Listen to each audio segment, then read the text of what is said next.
কুল্লু নাফসিন যায়িকাতুল মাউত, প্রত্যেক নাফসকে মৃত্যুর স্বাদ চাখতে হবে, মৃত্যুর স্বাদ গ্রহণ করতে হবে। হে বাবাজি আমার, মৃত্যু থেকে যদি পালাবো মনে করি, আমরা কখনো পালাতে পারবো না, কারণ হযরতে ইসরাঈল তিনি আমাদের এমন ডিউটিতে রয়েছে, পৃথিবীর জমিনে কেউ যখন তার হায়াত শেষ হয়ে যায়, কোরআন মাজিদে বলা হয়েছে প্রত্যেকটা মানুষের যখন যেই সময় তার জন্য নির্ধারণ করা হয়েছে, হে দরদি অমুক সময়ে সে দুনিয়া থেকে পরজগৎ গমন করবে, এক সেকেন্ড আগে হবে না, এক সেকেন্ড পরে হবে না, প্রত্যেককে মরতে হবে বাবা।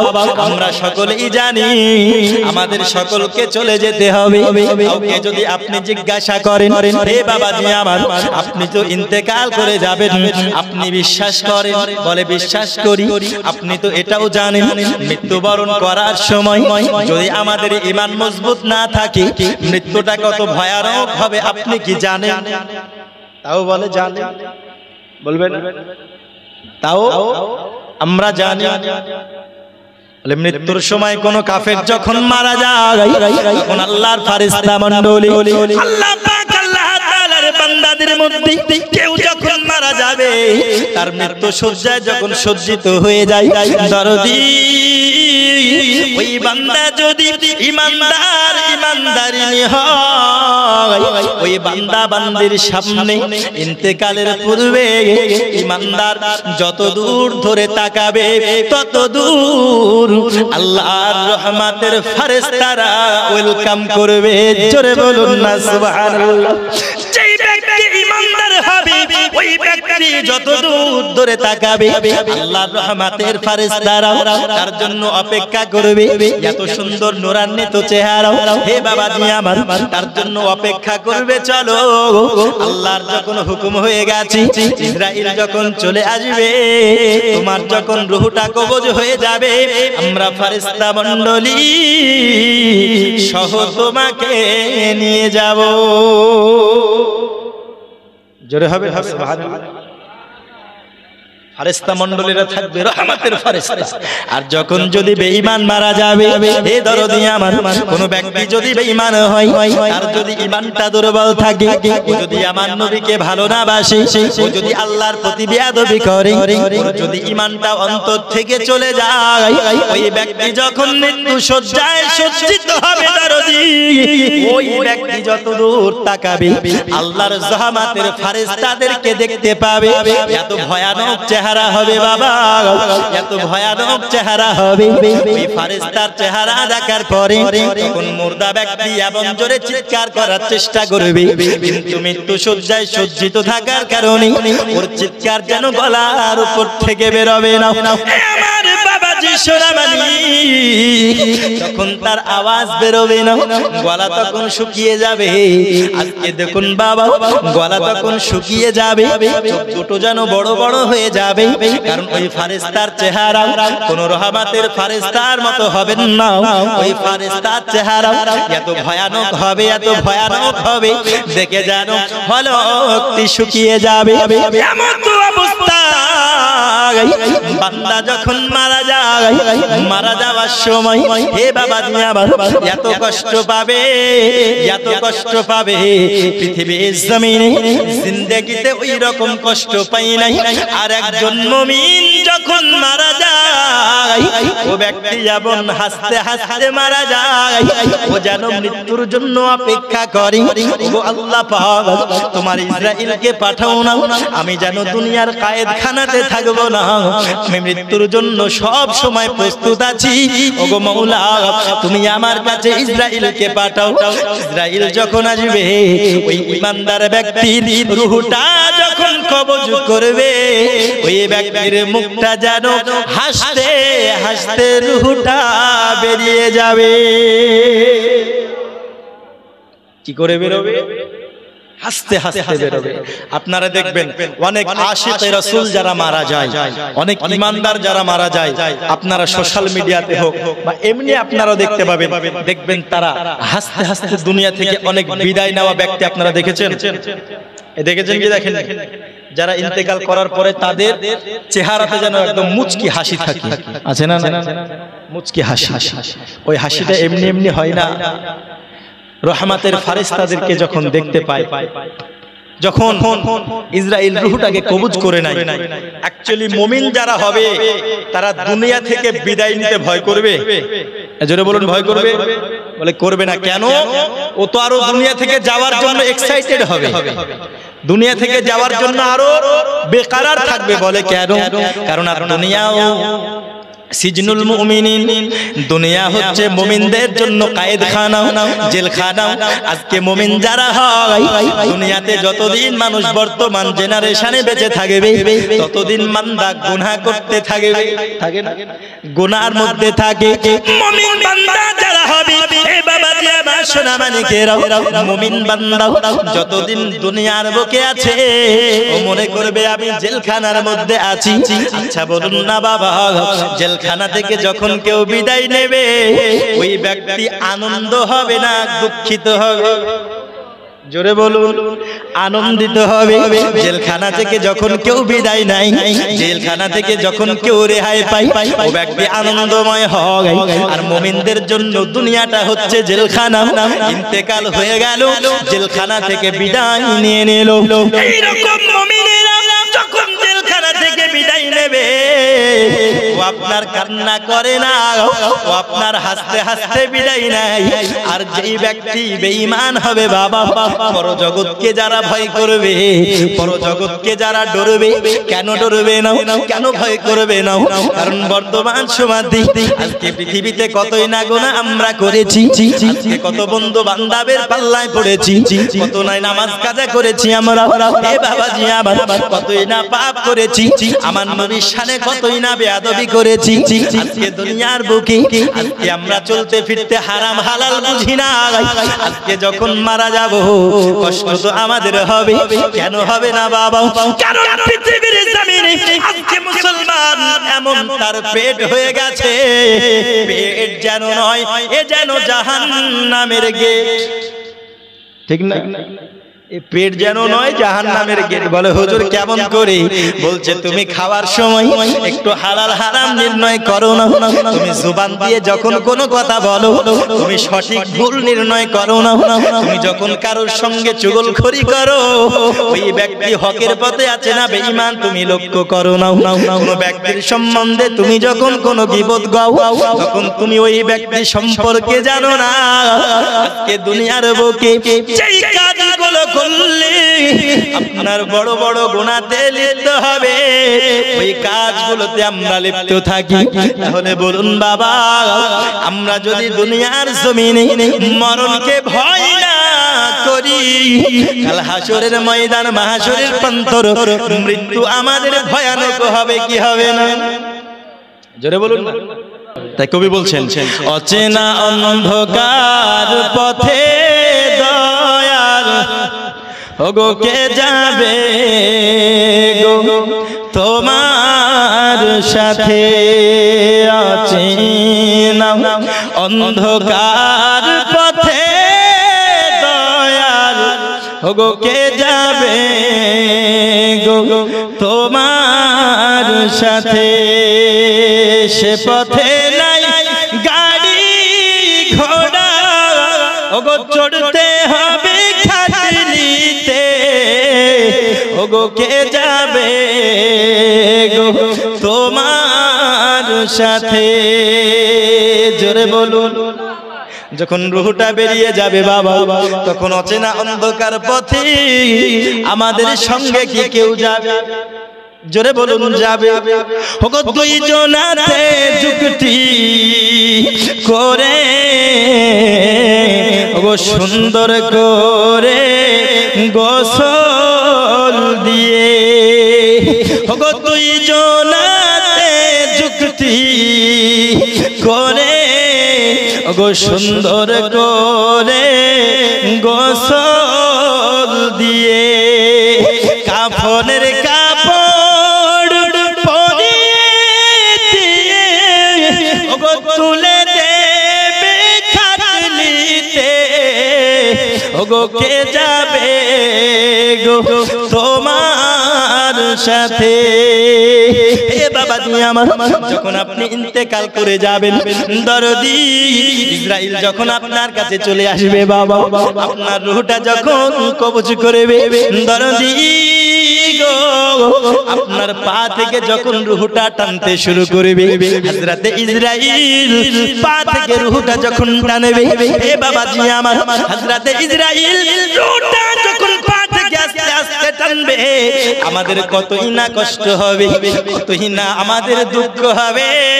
চিৎকার মেরে আল্লাহকে ডাকবো, মাবুদ আল্লাহ তুমি আমায় কষ্ট দিও না, আমাকে তুমি আরামদায়ক মওত দাও, আমাকে তুমি আরামদায়ক মওত দাও। হে বাবাজি আমার, যখন পা থেকে হযরতে ইসরাইল রূহটাকে খিস্তে খিস্তে টানতে টানতে হাঁটু পর্যন্ত নিয়ে আসবে বাবা, আমাদের আরই না কত কষ্ট হবে। যখন হাঁটু থেকে রূহটাকে টানতে টানতে বাবা যখন আপনার বুক পর্যন্ত নিয়ে আসবে, এইবার যেন ওগো আল্লাহ আমার অন্তরে কতই জন্না ছিল, আজকে আমার অন্তরে আমার বিবি রয়েছে, হে মাওলা পাক আজকে আমার অন্তরে আমার সংসারে রয়েছে, আজকে আমার অন্তরে কতই না ভালোবাসার মানুষ রয়েছে। মাওলা গো তুমি আমার অন্তরটাও আমার মধ্য থেকে বের করে নেবে। ওরে আমার দরদি হযরত ইসরাইল যখন রূহটাকে টানতে থাকবে বাবা, টানতে টানতে টানতে টানতে যখন গলা পর্যন্ত নিয়ে আসবে, তখন নিঃশ্বাস যেন আর আমরা নিতে পারবো না, নিঃশ্বাস যেন আর আমরা নিতে পারবো না। আব্বাজি আমার ভালো করে বুঝুন বাবা, যখন গলা পর্যন্ত পৌঁছাবে, এইবার গলা থেকে যখন ইসরাইল টান দেবে, তখন গলা থেকে শুরু করে পরিশেষে প্রত্যেকটা মানুষের রূহ মানুষের চোখ দিয়ে বেরিয়ে যায়। টানতে টানতে টানতে যখন চোখ দিয়ে বের করবে, আহ কি কষ্টই না হবে, মনে হবে বাবা শরীর থেকে যেন কেউ চামড়া টানতেছে, জ্যান্ত মানুষ যেন শরীর থেকে যখন চামড়া ছিলে যেমন যেমন কষ্ট হবে, ওই মানুষের তখন ওই রকম কষ্ট হবে বাবা।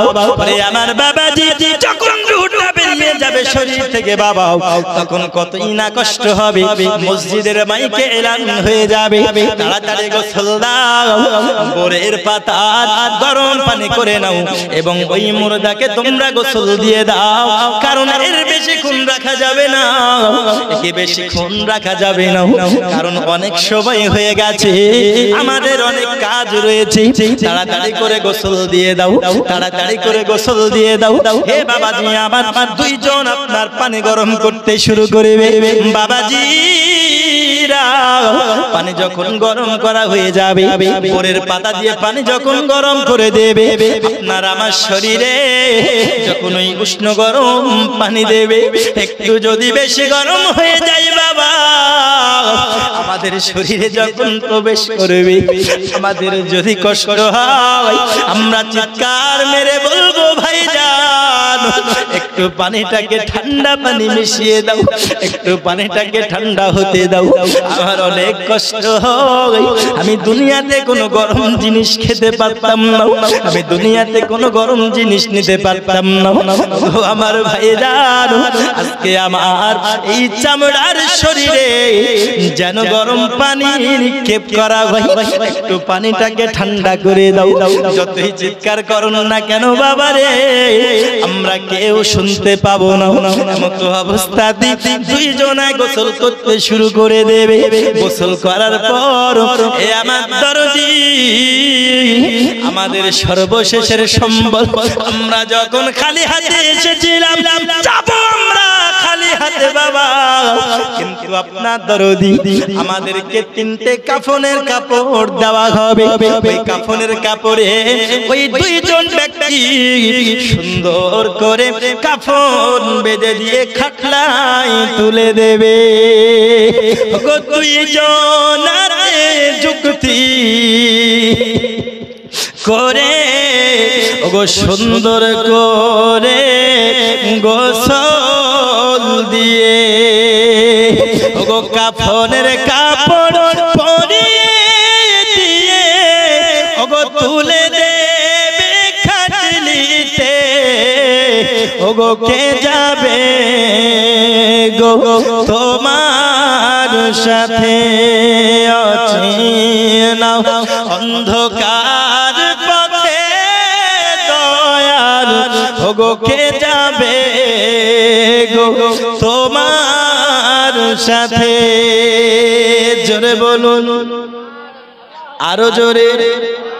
ওগো চারজনাতে যুক্তি করে ওগো তুলে নেবে কাঁধে করে।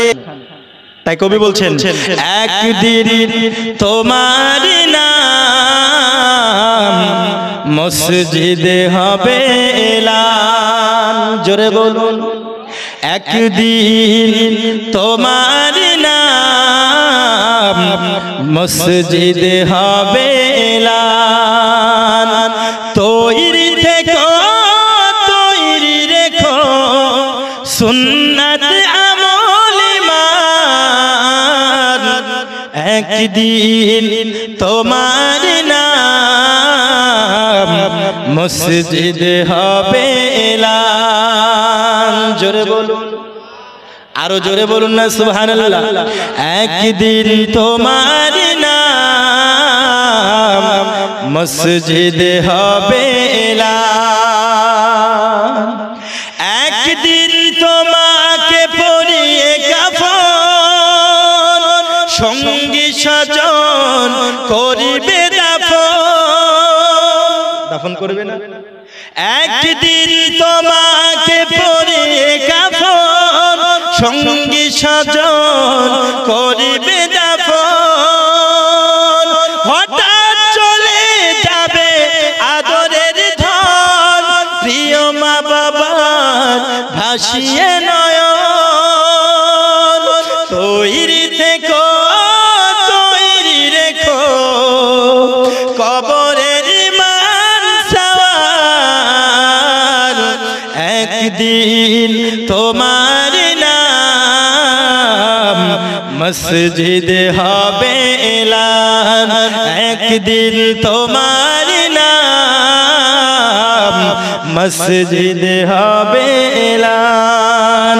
রুহটা যখন প্রাণ থেকে বেরিয়ে যাবে বাবা, আজকে যখন চারজনাতে কাঁধে চড়ে নিয়ে যাবে, হে বাবা জি আমার, আজকে যখন আপনি আব্দুল জব্বার মারা গিয়েছেন, আজকে আপনি আব্দুল করিম মারা গিয়েছেন বাবাজি, আপনার রুহটা যখন বেরিয়ে যাবে বাবা, তখন পৃথিবীর জমিনে আপনি যেই বন্ধুর বাড়িতে যখন বেড়াতে গিয়েছিলেন, আপনার বন্ধু বলেছিল, বন্ধু রে আজকে রাত্রি তো অনেক হয়ে গেছে, তুই আর বাড়ি যাস না, বাড়ি যাস না, আমার বাড়িতে আজকে থেকে যা। এরকম বলে কি বলে অনেক বন্ধু? আপনি যদি বেড়াতে যান বলবে না গো আজকে থেকে যাও, আজকে কত আদরের কন্যা, হে বাবাজি আমার কত আদরের কন্যা, আপনি তার বাড়িতে মিষ্টি নিয়ে বেড়াতে গেছেন, বলবে আব্বুজি বহুদিন পরে আপনি এসেছেন আব্বু, আপনি আজকে বাড়িতে যাবেন না, আজকে আমার বাড়িতে আপনি থেকে যান, হে বাবাজি আমার আজকে আবার বাড়িতে আপনি থেকে যান। এমন তো যখন আপনার কন্যা আপনাকে কত সুন্দর করে বলবে, ওরে আমার বাবা, আপনার বোনের বাড়িতে আপনি যখন বেড়াতে যাবেন কতই না আদর আপ্যায়ন করবে, এ দরদি আমার কতই না আদর আপ্যায়ন করবে, আপনাকে টিফিন এনে দেবে। আপনি যদি বলেন বোন আর থাকবো না, আমার অমুক জায়গাতে কাজ আছে, বলবে ভাই জানো আপনি কতদিন পরে আমার বাড়িতে এসেছেন, 2 ঘন্টা থেকে যান, বলবে কিনা? বলবে কিনা? 2 ঘন্টা থেকে যান। কিন্তু ওরে আমার দরদি,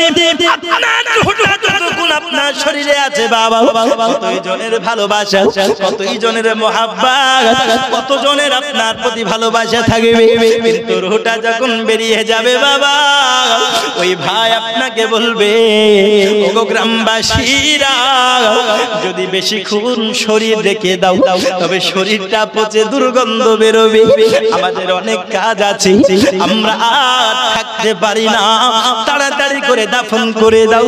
পরে সকাল 6টায় যদি মারা যায়, আর যদি 12টাতে জানাজা করে, বলে 12টা অনেক হয়ে গেল, তুমি 10টার দিকে জানাজা করো, কারণ আমাদের অনেক কাজ রয়েছে বাকি। ওরে আমার দরদি, যেই বন্ধু তোমাকে কতই কতই না থাকতে বলেছিল সময়, আজকে তোমার ইন্তেকালের পরে তার সময়ের মূল্যটা কত বেশি হয়ে গেছে। আজকে তোমার রূহটা যখন বেরিয়ে গেছে, আজকে তোমায় দুনিয়ার বুকে 1 ঘন্টা বেশি রাখতে চাই না। যুবক রে, কেন তোমার তাদের জন্য নিজের আমল নষ্ট করো? কেন তাদের জন্য নিজের আখিরাত নষ্ট করতেছো?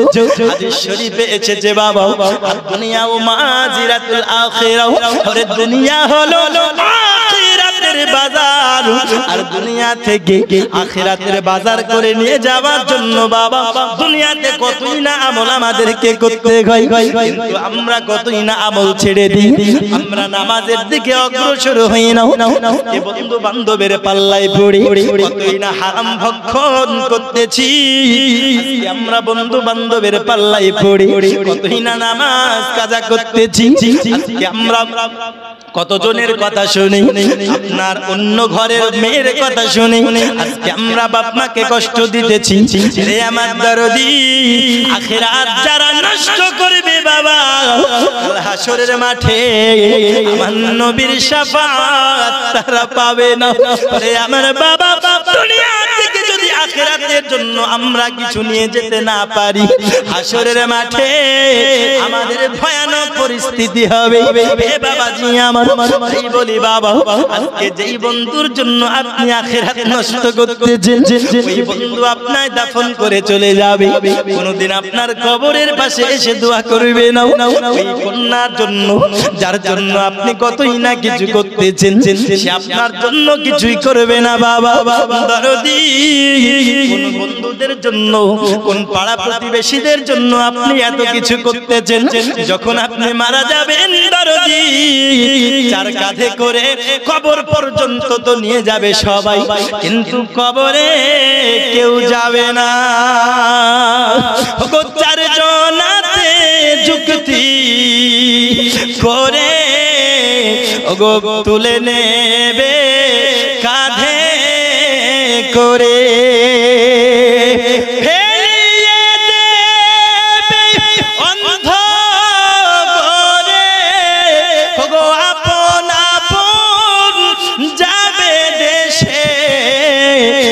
কে যাবে গো তোমার সাথে? অচেনা অন্ধকার পথে দয়াল গো কে যাবে গো আমার সাথে? যে পথে নাই গাড়ি ঘোড়া গো চড়তে হবে খাটলিতে, গো কে যাবে গো তোমার সাথে? জোরে বলুন। কত বন্ধু বান্ধব বেরা গো সঙ্গে যেতে চাই না তারা, কত বন্ধু বান্ধব বেরা ওগো সঙ্গে যেতে চাই না তারা।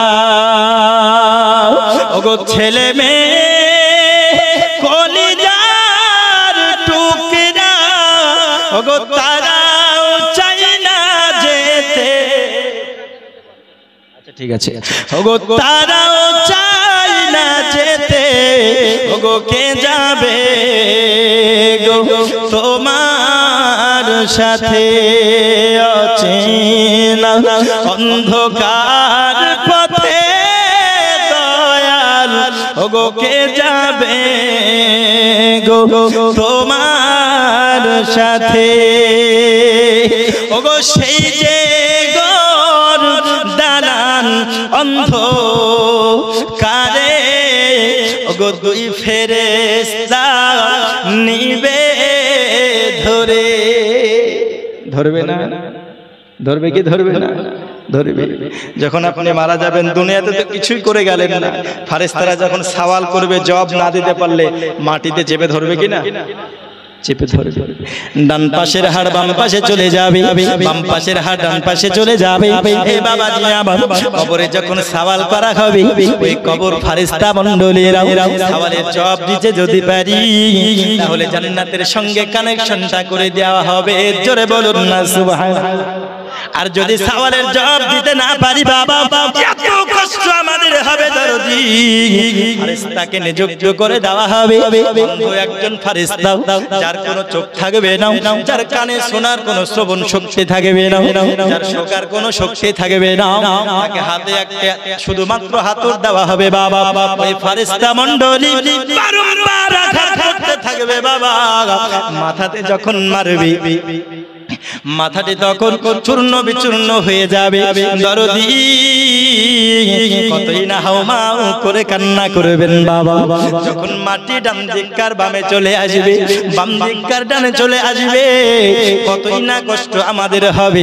তখন আমাদের মনে পড়বে, আল্লাহ আমি দুনিয়াতে কতই না সময় নষ্ট করেছি, আমি দুনিয়াতে কতই না দিন নষ্ট করেছি, আমি তোমার ইবাদত কতই না নষ্ট করেছি মাওলা গো। তার জন্য আবার কবরে কতই না শাস্তি হয়। আমার দরদি দুনিয়ার বুকে আমরা কতই না ইবাদত নষ্ট করি, কতই না আল্লাহর সিজদা নষ্ট করি, কতই না নামাজ কাজা করে দিই। দরদি আমরা সবাই হয়তো জানি না, বেনামাজি যারা হয় তাদেরকে দেখে শয়তান ভয় পায়। বুঝলেন? বেনামাজি এদেরকে দেখে শয়তানও ভয় পায়। এ বাবাজি আমার, কবরে আমাদের ওই রকম আযাব হবে। তার জন্য তো কবি বলতেছে, ওগো সেই যে ঘোর অন্ধকারে, ওগো দুই ফেরেশতা নিবে ধরে, সেদিন দয়াল কে ধরাবে, ওগো সেই ফেরেশতার হাতে, ওগো কে যাবে গো তোমার সাথে অচেনা অন্ধকার পথে দয়াল, ওগো কে যাবে গো তোমার সাথে। আল্লাহুম্মা। নামাজে মন বসে না, হুজুর আমরা কেমন করে ইবাদত করব? ইবাদত যখন করি এই অন্য দিকের খেয়াল চলে আসে। হে বাবাজি আমার, ওরে নামাজ পড়তে বসে কেন আপনার অন্তরে নামাজের মহাব্বত জাগবে না? কেন আপনার অন্তরে নামাজের প্রতি ভালোবাসা জাগবে না? বাজি আবার আমাদের নামাজের প্রতি কেন আমাদের ধ্যান ধারণা বসে না? কারণ নামাজ আমাদের তখনই কমপ্লিট হবে, নামাজের প্রতি তখনই আমাদের মন বসবে বাবা, যখন আমরা হারাম ব্যতীত হালাল ভক্ষণ করব। ঠিক কি না? হালাল ভক্ষণ করব, পরনিন্দা পরচর্চা যখন আমরা বিরত থাকব। এ বাবাজি আমার, এমন করে করে গুনাহের কাজ থেকে আমরা যখন বিরত থাকব। হাদিস শরীফে এসেছেন, ছোট ছোট আপনার ছোট ছোট নেকি সঞ্চয় করো, আর ছোট ছোট গুনাহ থেকে আমরা বিরত থাকতে বলা হয়েছে। কিন্তু আমরা মুসলমান ছোট ছোট গুনাহ তো দূরের কথা, বড় বড় গুনাহ জেনে শোনার পরেও আমরা করি কি করি না? ইসরাইলকে বলবে, ওগো ইসরাইল আমাকে ঘন্টা দুয়েক তুমি সময় দাও, আমি একটু ইবাদত করে নিই। আপনি মাঠে থাকুন আর ঘাটে থাকুন, আপনি বাড়িতে থাকুন আর যেখানে থাকুন না কেন, ওরে ইসরাইল যখন চলে আসবে আপনি তাকে বলবেন, ইসরাইল তুমি আমাকে 2 ঘন্টা সময় দাও। ইসরাইল তখন বলবে, না, আল্লাহর কালাম অনুযায়ী যে সময় নির্ধারণ করা হয়েছে ওই সময়ে তোমাকে ইন্তেকাল করতে হবে। 1 মিনিট আগেও হবে না, 1 মিনিট পরেও হবে না, সঙ্গে সঙ্গে রূহটাকে যখন কবজ করে নেবে। হে বাবাজি আমার, আমরা যখন কবরের মধ্যে চলে যাব, দরদি আজ কবরের মধ্যে যাওয়ার পরে বাবা ফেরেশতা যখন সওয়াল করবে, মান রব্বুকা, কি সওয়াল? মান রব্বুকা, তোমার রব কে? তখন আমাদের উত্তর হলো রব্বি আল্লাহ। কি উত্তর? রব্বি আল্লাহ। যখন উত্তর আবার সওয়াল করবে 2 নাম্বার, মা দিনুকা, তোমার দিন কি? তখন আমাদের উত্তর হবে দিন ইসলাম। কি উত্তর হবে? দ্বীন ইসলাম, আমাদের ধর্ম হলো ইসলাম, আমাদের দ্বীন হলো ইসলাম। তৃতীয় প্রশ্ন যখন করা হবে, মা কুনতা তাকুলু ফি হাক্কি হাজার রাজুল, আমার নবীকে হাজির করানোর পরে জিজ্ঞাসা করা হবে, এই ব্যক্তির সম্পর্কে তুমি কি জেনেছো? মান নাবিয়ুকা, তোমার নবীকে। ওরে আমার বাবাজি, ওই সময় যখন আমরা কবরের মধ্যে আমার যখন রাসূলকে চিনতে পেরে যাব, যখন সওয়ালের উত্তর দিয়ে দিতে পারবো, তখন জান্নাতের সঙ্গে কানেকশনটা হয়ে যাবে। কিন্তু সওয়ালের উত্তর যদি না দিতে পারি বাবাজি, জাহান্নামের সঙ্গে কানেকশনটা করিয়ে দেবে। দরদি আমার, এই কবরের এই যে প্রশ্ন আছে, এই প্রশ্নের উত্তর দুনিয়ার বুকে আমার নবী বলে দিয়েছেন। জোরে বলুন না সুবহানাল্লাহ। রাসূল বলে দিয়েছেন যে মান রব্বুকা প্রশ্নের উত্তর রব্বি আল্লাহ, মা দিনুকার প্রশ্নের উত্তর দ্বীন ইসলাম, মান নাবিয়ুকার প্রশ্নের উত্তর হুয়া মুহাম্মাদুর রাসূলুল্লাহ সাল্লাল্লাহু আলাইহি ওয়াসাল্লাম। আচ্ছা বলুন তো, প্রশ্ন এবং প্রশ্নের উত্তরও আমাদের জানার পরে কবরে কি সবাই প্রশ্নের উত্তর দিতে পারবে? এজন্য বলুন পারবে কি? পারবে না। বলে কেমন করি?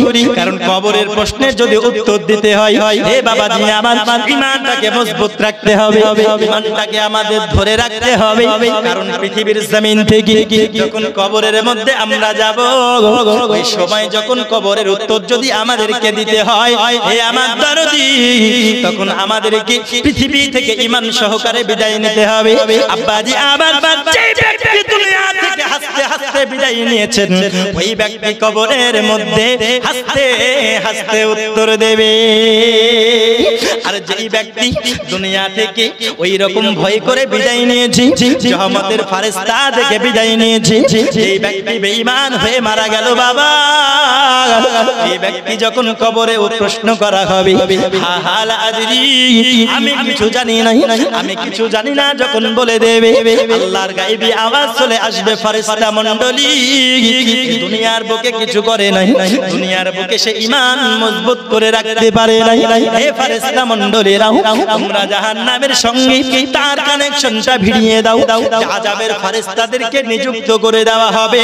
আর যারা প্রশ্নের উত্তর দিয়ে দেবে, মান রব্বুকা, যে বলবে রব্বি আল্লাহ, মা দিনুকা, যে বলবে দ্বীন ইসলাম, মা কুনতা তাকুলু ফি হাক্কি হাজার রাজুল, যখন আমার নবী সম্পর্কে জিজ্ঞাসা করা হবে, আব্বাজি আমার, ওই সময় যারা নবীকে মুহাব্বত করেছেন, যারা নবীকে ভালোবেসেছে, পৃথিবীতে যারা নবীর প্রতি ঈমান নিয়ে এসেছে দরদি, ওই ব্যক্তি ওই সময়তে আমার নবীর সূরাতকে দেখার পরে সঙ্গে সঙ্গে, আরে যেই ব্যক্তি নবীর ইন্তিকাল করার 1400 বছর পূর্বে, 1400 বছর পরেও যারা নবীকে ভালোবেসেছে, আরে দুনিয়াতে তো আমার নবীকে কোনোদিন দেখে নাই, কিন্তু অন্তর দিয়ে যারা ভালোবেসে বিদায় নিয়েছে বাবা, কাল কবরে আমার নবীকে প্রথম দেখাই চিনে নেবে। সুবহানাল্লাহ বেরোচ্ছে না মুসলমানের জবান? একটু জোরে বলুন না সুবহানাল্লাহ। নবীকে দেখে চিনবে কি চিনবে না? যারা নবীকে জিন্দেগিতে একবারও দেখে নাই, কথা বুঝতে পারলেন? যারা নবীকে জিন্দেগিতেও দেখে নাই, কাল কবরে তারা যদি নবীকে মুহাব্বত করে ভালোবেসে কবরে ঢোকে, কবরে যখন নবীকে হাজির করে নবীকে দেখানো হবে, একে তুমি চেনো, ওই সময় নবীকে এক দেখাতে আশিকে রাসূলেরা, নবীকে ভালোবাসনেওয়ালারা কবরে নবীকে এক দেখাতে চিনে নেবে এবং বলে দেবে হুয়া মুহাম্মাদুর রাসূলুল্লাহ সাল্লাল্লাহু আলাইহি ওয়াসাল্লাম। জোরে বলুন সুবহানাল্লাহ। তো কাল কবরে নবীকে চিনার জন্য দুনিয়াতে নবীর প্রতি মুহাব্বত রাখা দরকার আছে না নাই? জোরে বলুন না, আছে না নাই? আমরা আমরা কারা কারা নবীকে ভালোবাসি? দুই হাত তুলে বলি তো ইয়া রাসূলুল্লাহ। আরো জোরে বলুন ইয়া রাসূলুল্লাহ। এই আওয়াজে হবে না, আরো জোরে ইয়া রাসূলুল্লাহ।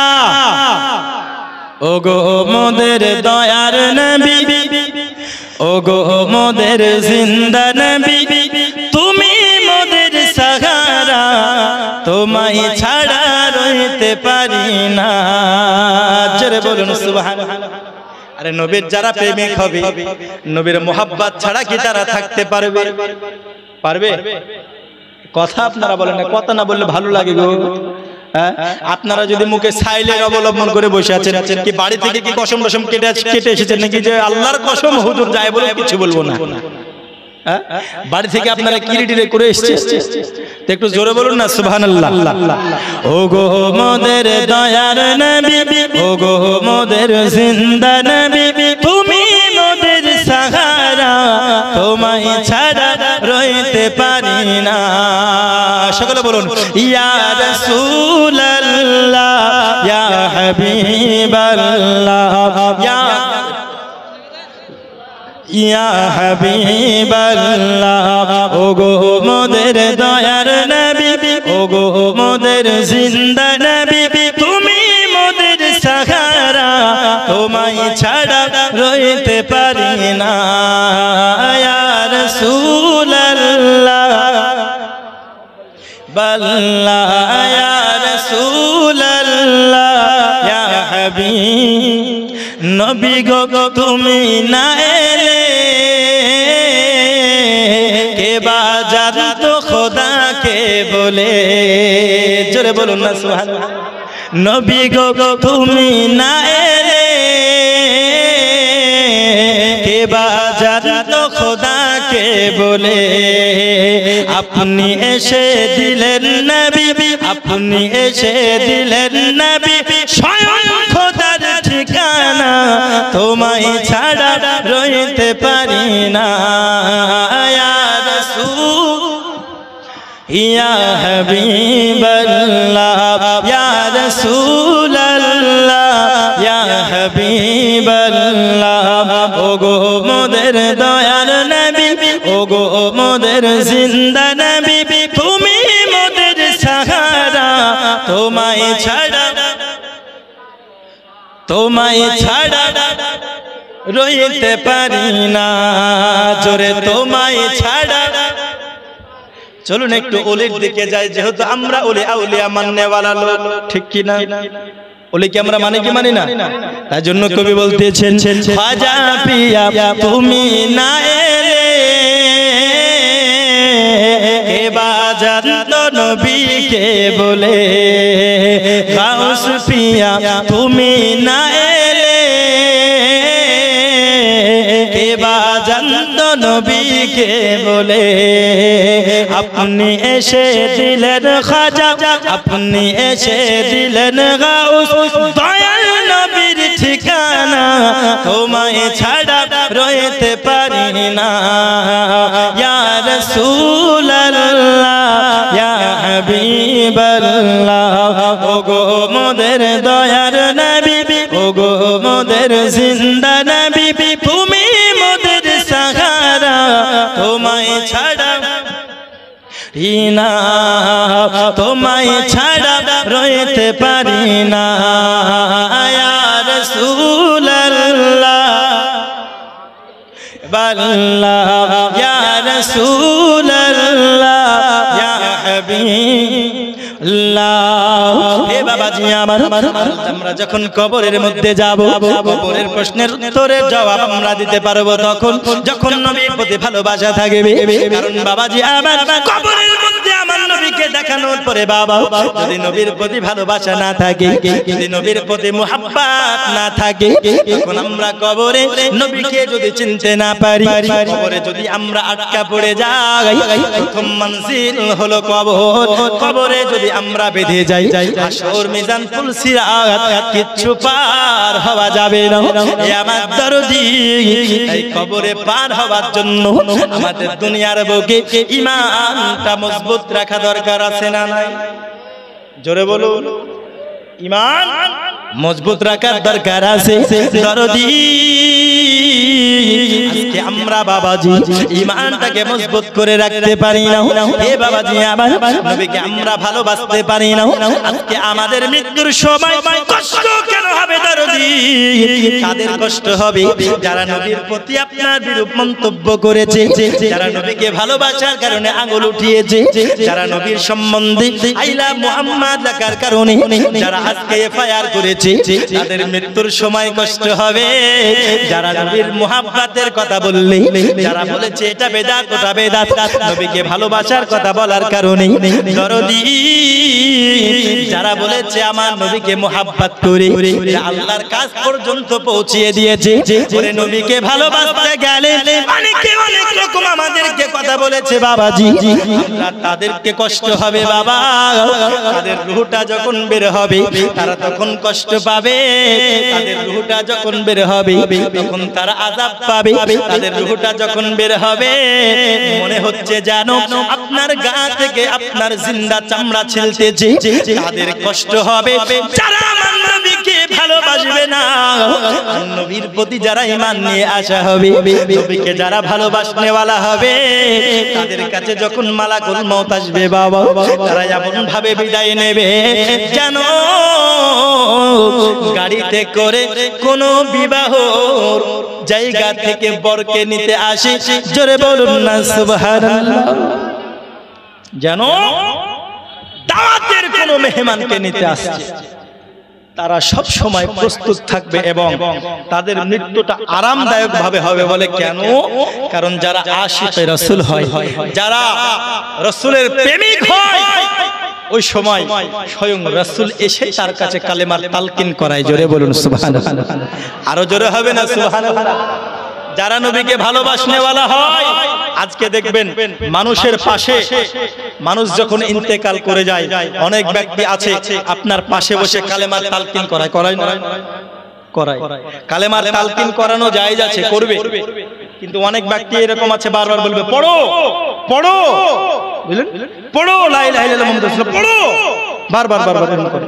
ওর মুখ দিয়ে কথা বের হচ্ছে না, কিন্তু বারবার জোর জবরদস্তি করছে পড়ো। কিন্তু কিতাবে এসেছে যে না, তাকে তালকিন করাও, তুমি তালকিন করো, তুমি তওবা পড়ো, পড়তে থাকো, তোমার শুনে শুনে সে ওর মনে মনে হোক বা মুখে হোক ও পড়বে। কিন্তু তুমি তাকে যদি জোর জবরদস্তি করো এটা কিন্তু চলবে না, তাকে বারংবার ইসরার করা যাবে না। বলে কেন?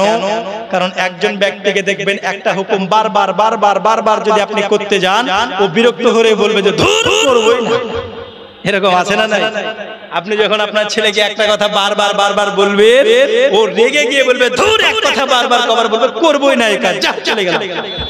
এরকম আছে না নাই? এরকম আছে। এই জন্য নিষেধ করছে যে যখন বারংবার আপনি ওই রকম ভাবে বলবেন, তেমন অবস্থায় মুর্দা ওই সময়তে রাগান্বিত হয়ে গিয়ে না জানি সে পুরো অস্বীকার করে দেয়, যার জন্য ইসরার করা যাবে না। তুমি পড়তে থাকো, কি হবে? তোমার শুনে শুনে সে পড়বে। এ হচ্ছে নরমাল তালকিন। কিন্তু আমার নবীর যারা প্রেমিক হবে, আমার নবীর যারা আশিক হবে, স্বয়ং রাসূল সাল্লাল্লাহু আলাইহি ওয়াসাল্লাম তার কাছে এসে কালেমার তালকিন করাবেন। জোরে বলুন সুবহানাল্লাহ। মরণের চিঠি যখন আসবে আমার, কালেমার তালকিন দিও বারে বার। মরণের চিঠি যখন আসবে আমার, কালেমার তালকিন দিও বারে বার। প্রাণ ভরে দেখব চেহারা তোমার। জোরে বলুন সুবহানাল্লাহ। কার চেহারা দেখবে? নবী মুস্তাফার চেহারা। জোরে বলুন সুবহানাল্লাহ। মরণের চিঠি যখন আসবে আমার, কালিমার তালকিন দিও বারে বার। প্রাণ ভরে দেখব চেহারা তোমার, এ আশিক পাগল তোমার রাসূলুল্লাহ। কাঁদে আশিক তোমার, ডেকে নাও রাসূলুল্লাহ। রওজা পাকের কিনারে আমি কেঁদে কেঁদে হই গো সারা। ধন্য করো দিদারে। আমরা নবীর দিদার পেতে চাই কি চাই না? জোরে বলুন, চাই কি চাই না? কারা কারা চাই না হাত তুলে দেব। এই দেখেন, যাক আলহামদুলিল্লাহ সবাই আমরা চাই। তো যারা যারা চাই একবার দুই হাত তুলে বলি ইয়া রাসূলুল্লাহ, আরো জোরে ইয়া রাসূলুল্লাহ। হাত তুলতে দ্বিধা নাই, কিন্তু এদের বলতে খুব দ্বিধা, বুঝলেন? যাক বলতে বলতে বলতে বলতে আমার গলা ছিঁড়ে যাবে, তবু আজকে মনে হয় এখানকার মানুষকে আর বলানো যাবে না। তবে যেগুলো বলছে আলহামদুলিল্লাহ, আপনি আসতে বলুন, আপনি আসতে বলুন, অসুবিধা নাই, কিন্তু আপনি যতটুকুই বলবেন নবীর ভালোবাসা নিয়ে বলা দরকার আছে না নাই? নবীর মুহাব্বত নিয়ে বলতে হবে। হে বাবাজি আমার, ওই কবরের মধ্যে যখন সওয়াল জবাব হবে, উত্তর আমরা তখন দিতে পারবো যখন আমরা নবীকে ভালোবাসা থাকবে। হে আমার দরদি, বুখারী শরীফের মধ্যে বলা হয়েছে দরদি তিনটে সওয়াল তো নাই, বুখারী শরীফের হাদিসে শুধু একটি সওয়াল করা হয়েছে। বলে কি বলা হয়েছে? নবীর প্রতি যে সওয়ালটা রয়েছে শুধুমাত্র ওই সওয়ালের কথা বলা হয়েছে। জোরে বলুন না সুবহানাল্লাহ। ওই সওয়াল রয়েছে নবীর সম্পর্কে। বলেন নবী মা কুনতা তাকুলু ফি হাক্কি হাজার রাজুল, আমার নবীকে যারা চিনে নিল নিশ্চয় মনে করতে হবে তারা ইসলাম ধর্মের মধ্যে আছে, ঠিক কি না? আমার নবীকে যারা মেনে নিল, আমার নবীকে যারা ভালোবেসে নিল, হে বাবাজি আমার, তাদেরকে বুঝে নিতে হবে তারা আল্লাহকে পেয়ে গেছে, আল্লাহকে তারা ভালোবেসেছে। কারণ কোরআন মাজিদে বলেছেন কুল ইন কুনতুম তুহিব্বুনাল্লাহ ফাত্তাবিউনি ইউহিব্বুকুমুল্লাহ ওয়া ইয়াগফির লাকুম যুনুবাকুম ওয়াল্লাহু গফুরুর রহিম। আমার আল্লাহ বলেন হাবিবি, পৃথিবীর মানুষকে আপনি জানিয়ে দিন নবী গো, কেউ যদি আমি আল্লাহকে ভালোবাসতে চাই, কেউ যদি আমি আল্লাহকে পেতে চাই নবীজি, সে যেন সর্বপ্রথম আপনি নবীকে ভালোবাসে। কারণ যেই ব্যক্তি আপনাকে ভালোবাসলো নবী গো, সেই ব্যক্তি আপনাকে পেয়ে গেল, আমি আল্লাহ সেই ব্যক্তি আমাকে পেয়ে গেল। যেই ব্যক্তি আপনাকে ভালোবাসলো সেই ব্যক্তি আমায় পেয়ে গেল। এই নবীকে যদি ভালোবাসি আল্লাহকে পাওয়া যাবে, নবীকে যদি ভালোবাসি হে বাবাজি আমার, আমরা নবীকে যদি ভালোবাসি ইমানদারের খাতায় নাম উঠে পড়বে। আমরা নবীকে যদি ভালোবাসি কবরের মাঠে, কবরের মধ্যে আমার নবীজি যখন আমাদের কাছে আসবে, আমরা নবীকে দেখার পরে চিনতে পারবো। আর যদি নবীর প্রতি ভালোবাসা না থাকে দরদ কবরে নবীকে দেখার পরও চিনতে পারবো না। আইরে মুসলমান, ওইরকম আফসোস কি আর মনে আমাদের থাকতে পারে গো? আমরা নবীকে দেখে যদি চিনতে না পারি, আমরা আশিকে রাসূল, আল্লাহর কাছে কতই না মুনাজাত করি নামাজে, আল্লাহর কাছে কতই না দোয়া করি শোয়ার সময়। ওগো মাওলা, যেই তোমার হাবিবকে না বানালে গো মাবুদ, আজকে তুমি দুনিয়া বানাতে নাও, আজকে তুমি ফেরেশতা বানাতে না গো আল্লাহ, আজকে তুমি আমাকে বানাতে নাও মাওলা গো। যেই নবীকে তুমি যদি না বানাতে গো আল্লাহ, আজকে আমি দুনিয়ার আলো দেখতে পেতাম না। আমি এইখানে ওয়াজ করতেছি, আমার আল্লাহ যদি নবীকে না বানাতো আজকের দিনটাও হতো না গো আল্লাহ। যেই নবীর জন্য এত কিছু আমরা পেয়েছি গো আল্লাহ, ওই নবী তুমি আমার স্বপ্নে একবার দেখা দিও ওগো আল্লাহ, ওই নবীর দিদার একবার দেখায়ো মাওলা গো। যেই নবী না হলে আমরা কিছু পেতাম না, যেই নবী না হলে মওত হায়াত কিছু হতো না। যেই নবী কুল কায়নাতের নবী, যেই নবী সারা রহমাতুল লিল আলামিন নবী, ওই নবীকে আমি উম্মত একবার দেখতে চাই ওগো মাওলা। এই জীবন আমরা পেয়েছি গো আল্লাহ, যেই নবীর জন্য জীবন পেলাম, ওই নবীকে জীবনে একবার যদি দেখতে না পাই, এই জীবন আর কি মূল্য থাকলো ওগো মাওলা। আমাদের জীবনটাকে মূল্যবান করার জন্য তোমার হাবিবের দর্শনটা দেওয়া ওগো আল্লাহ পাক। তোমার হাবিবের জন্য আজকে যা কিছু পেয়েছি, ওই হাবিবকে, তোমার যেই হাবিব রওজা মুবারাকে আছে, ওই রওজা মুবারক আমি গুনাহগার উম্মতকে একবার দেখাও। কারণ মক্কা মদিনা না দেখে আমি ইন্তেকাল করে যদি চলে যাই, জীবনে এর থেকে আফসোস আর কিছু হতে পারে না। কেন বাবা কেন? কারণ দুনিয়াতে আসলাম আর যার জন্য এসেছি তাকে আমি দেখলাম না, জীবনটা বেকার হয়ে গেল। আমরা সব সময় আল্লাহর কাছে দোয়া করি, মাবুদ গো মৃত্যুর পূর্বে যেন তোমার হাবিবের সূরাতটা একটু দেখায়ো, স্বপ্নের মধ্যে হলেও তোমার নবীর চেহারাটা একবার দর্শন করায়ো। দরদি আল্লাহর কাছে আমরা প্রতিনিয়ত আমরা দোয়া করি, ওরে স্বপ্নের মধ্যে তো হয়তো অনেকেই দেখে অনেকেই দেখে না, কিন্তু ভালোবাসার কি দুনিয়াতে আমরা নবীকে দেখতে যারা পেলাম না, আফসোস নিয়ে তো কবরের মধ্যে গেলাম। আর কবরে গিয়ে যদি আমরা নবীকে দেখে চিনতে না পারি গো, ওর থেকে বড় আফসোস মনে হয় আর কিছু থাকবে না। ওর থেকে আফসোস আর কিছু থাকবে? নবীকে দেখেও যদি আমরা চিনতে না পারি। আর এমন ব্যক্তি অনেক থাকবে নবীকে দেখেও চিনতে পারবে না। বলে কেন? কারণ এই ব্যক্তি নবী সম্পর্কে পৃথিবীতে খারাপ মন্তব্য করেছে। এই ব্যক্তি যেই নবীকে চিনহার প্রয়োজন আছে কবরে, না হলে ও ওখানে ধরা খেয়ে গেল, জাহান্নামে চলে যাবে। তো ওই নবীর সম্বন্ধে দুনিয়ার বুকে ও বিরূপ মন্তব্য করেছে। ও নবীকে ভালোবাসেন, নবী যেটা বলেছে সেটা করেনি, নবী যেভাবে চলতে বলেছে সেভাবে চলেনি, কিন্তু মুখে বলেছে নবীকে ভালোবাসি, কিন্তু নবীর চলা বলা, নবীর হুকুম আহকাম এগুলো কিচ্ছু মানেনি। তাহলে শুধু মুখে বললে হবে নবীকে ভালোবাসি? নবী আমার নামাজ পড়েছে কি পড়েনি? কথা বলুন না। পড়েছে। নবী আমার নামাজ পড়ার কথা বলেছে কি বলেনি? বলেছেন। নবী আমার সুদ খাওয়া হারাম করেছে কি করেনি? নবী চুগলখড়ি কথা বলতে নিষেধ করেছে কি করেনি? পরনিন্দা পরচর্চা করতে নিষেধ করেছে কি করে নাই? করেছে।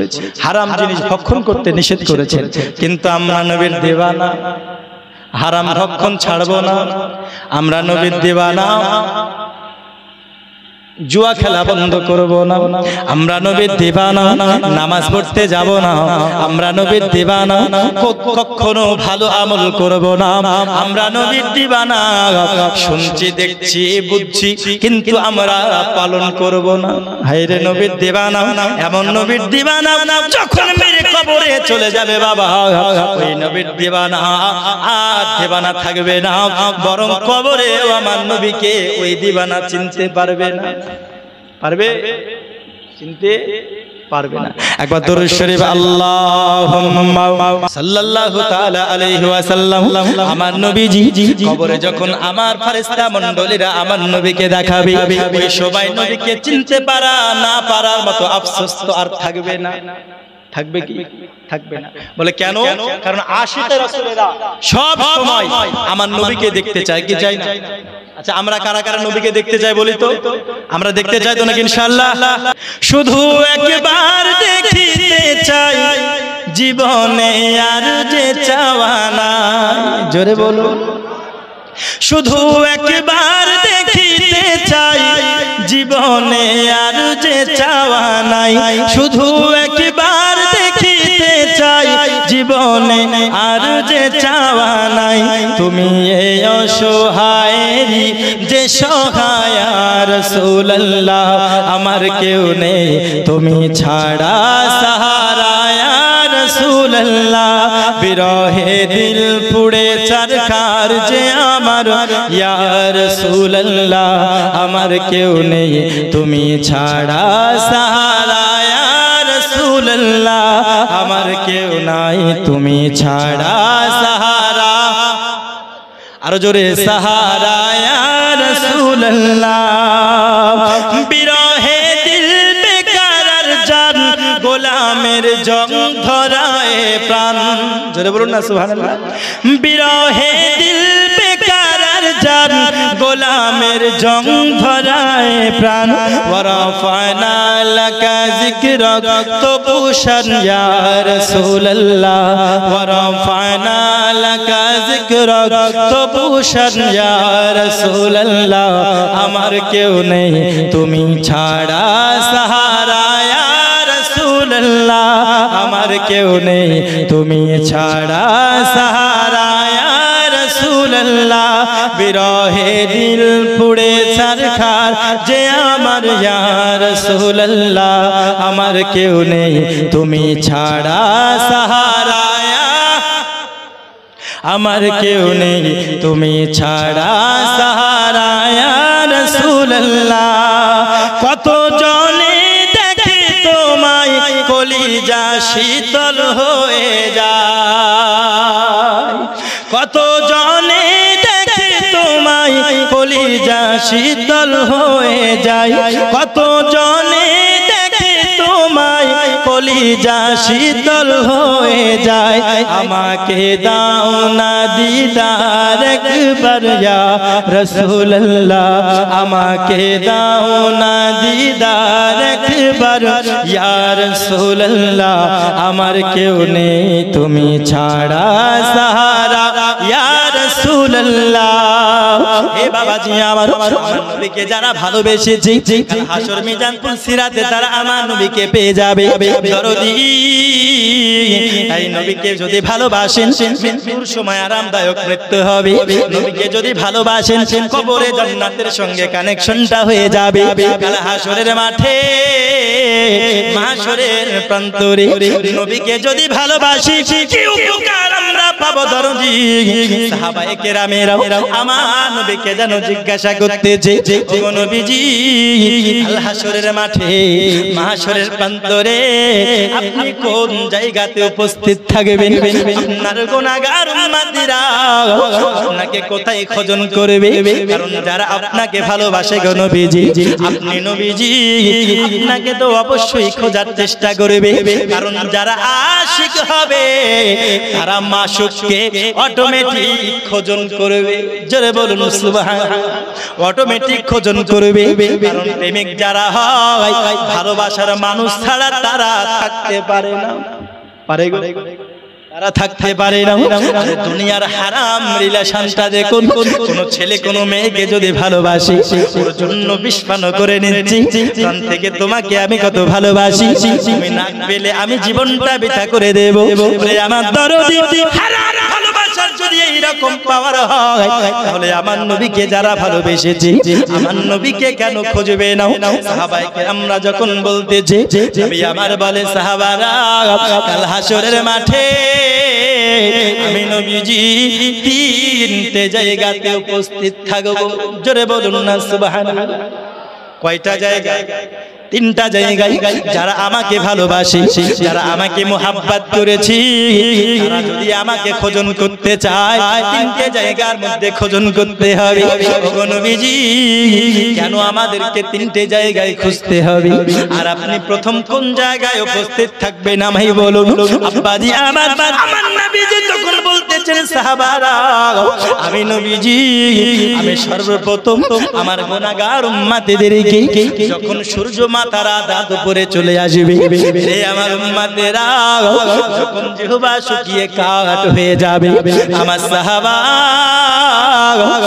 আমার গুনাহগার উম্মতেরা যখন পিপাসার জন্য তারা তারা করে বেড়াবে রে আমার উম্মতেরা রে ওই গুনাহগার উম্মতের কষ্ট আমি দেখতে পারবো না ওই গুনাহগার উম্মতের কষ্ট আমি যেন দেখতে পারবো না আমি নবীজি আমি ওই গুনাহগার উম্মতের পিপাসা নিবারণের জন্য প্রথম জায়গা হাউজে কাউসারে উপস্থিত থাকবো ওরে আমাকে যারা ভালোবেসেছে পৃথিবীতে আমার প্রতি যারা মুহাব্বত করেছে যারা আমাকে ভালোবেসেছে যারা ভালোবেসে আমার প্রতি দরুদ পড়েছে যারা ভালোবেসে আমার প্রতি সালাম পড়েছে যারা ভালোবেসে আমি নবীর ঈদ মিলাদুন নবী পালন করেছে যারা আমি নবীকে ভালোবেসে আমার হুকুম আহকাম গুলোকে মেনেছে আমার সাহাবারা আমি আমার সেই গুনাহগার উম্মতদেরকে হাউজে কাউসারের পানি পান করাবো সেই পানি পান করলে জিন্দেগিতে আর কোনোদিন পিপাসা লাগবে না আরো জোরে হবে না সুবহানাল্লাহ। জিন্দেগিতে আর কোনদিন পিপাসা লাগবে না। নবীজি আপনার গুনাহগার উম্মতিরা যদি আপনাকে হাউজে কাউসারের জায়গাতে না পাই নবী গো, তাহলে আপনাকে কোথায় খোঁজন করবে গো নবীজি? তখন আমার নবী বলতেছেন সাহাবারে, তখন আমাকে তোমরা দ্বিতীয় জায়গাতে খোঁজন করবে ও আমার সাহাবা। আমি নবীজি প্রথম জায়গা হাউজে কাউসার, ওই জায়গাতে যদি আমাকে তুমি না পাও তাহলে আমাকে দ্বিতীয় জায়গা মিজানে খোঁজন করবে। জোরে বলুন না সুবহানাল্লাহ। মিজানে খোঁজন করবে। আর মিজান কোন জায়গা? যেখানে নেকি এবং গুনার পাল্লা ওজন করা হয়। এ বাবাজি আমার, আজকে গুনাহগার উম্মতেরা আজকে নবীর প্রেমিকে এখানে অনেকেই দাবি করতেছে, কিন্তু নবীর প্রতি যখন দরুদ পড়া হয় কেউ পড়ে না, তখন আওয়াজ কম, মুখ দিয়ে আর আওয়াজ বের হয় না। তো মিজানে আমার নবী কেন থাকবেন?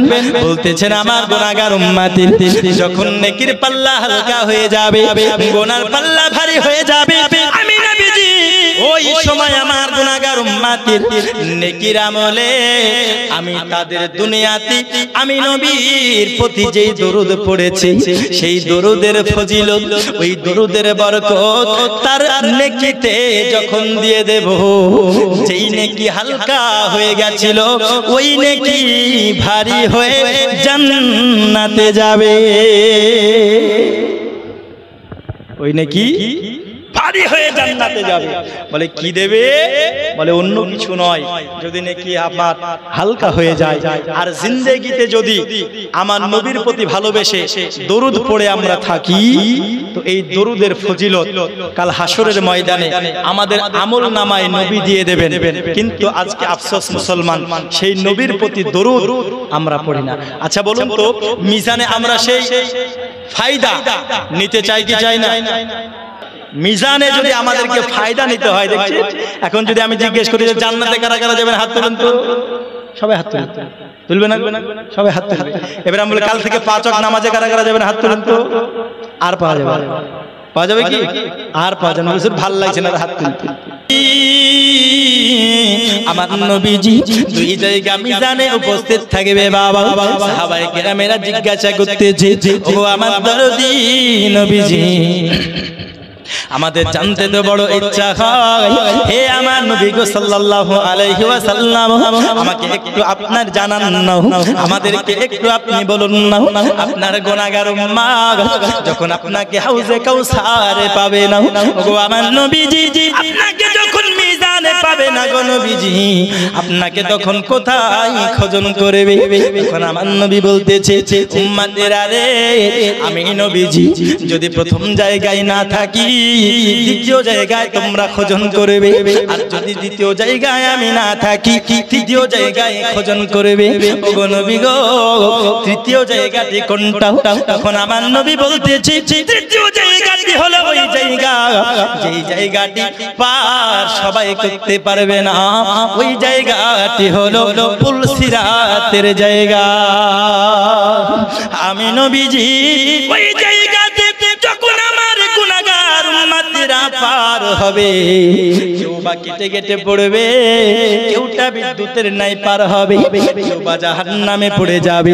আমি নবীজি পুলসিরাতে আল্লাহর কাছে সিজদায় পড়ে যাব, আল্লাহর কাছে বলবো, আল্লাহ তুমি আমার গুনাহগার উম্মতকে জান্নাতের মধ্যে দিয়ে দাও, নচেত আমি নবীজি জান্নাতে যাব না।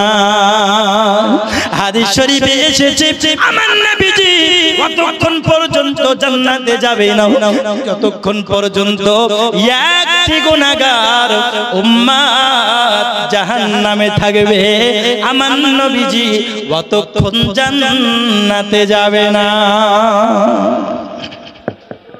কতক্ষণ জান্নাতে যাবে না আমার নবীজি।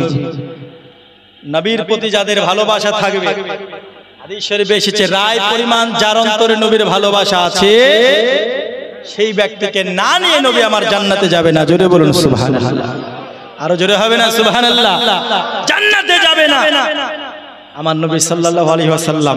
তিনাকে ভালোবাসা দরকার আছে না? এটা জোরে বলুন, আছে না নাই? নবীকে আমরা ভালোবাসি, আমরা শুধু মুখেই বলি, কিন্তু নবীকে যদি আমরা ভালোবাসি, নবীর হুকুম আহকামকেও আমাদেরকে মানতে হবে, হবে না? আমরা শুধু রাজা মানবো, রাজার হুকুম মানবো না, বাদশা মানবো, বাদশার হুকুম মানবো না, তাহলে প্রকৃতপক্ষে বাদশাকে মানা হলো? বলুন না, মানা হলো কি? মানা হলো। তাহলে রাসূলকে আমরা শুধু মানে বললে হবে না, রাসূলকে ভালোবাসলে, রাসূলকে অন্তর থেকে ভালোবাসতে হবে। রাসূল যেগুলি বলেছেন সেগুলি পালন করতে হবে, নামাজ পড়তে হবে, রোজা করতে হবে, হালাল ভক্ষণ করতে হবে, পরনিন্দা পরচর্চা থেকে বাদ দিতে হবে, এবং রাসূল সাল্লাল্লাহু আলাইহি ওয়াসাল্লামকে ভালোবাসলে নবীর প্রতি দরুদ পড়তে হবে, নবীর প্রতি সালাম পড়তে হবে, নবীর প্রতি আদব ইখতিয়ার বজায় রাখতে হবে, এবং নবীর প্রতি এই বিশ্বাস রাখতে হবে যে রাসূল সাল্লাল্লাহু আলাইহি ওয়াসাল্লাম আজও জিন্দা আছেন এবং আমরা গুনাহগার, আমাদের জন্য আল্লাহর কাছে কান্না করতে আছেন। জোরে বলুন সুবহানাল্লাহ।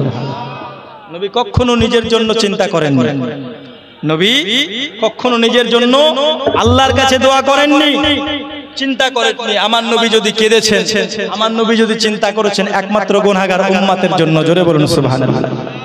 আর আমরা হলাম সেই গুনাহগার উম্মত, আমরা সেই গুনাহগার উম্মত। আমরা সকলেই জানি কুল্লু নাফসিন যায়িকাতুল মাউত, যে প্রত্যেক নাফসকে একদিন মৃত্যুর স্বাদ চাখতে হবে।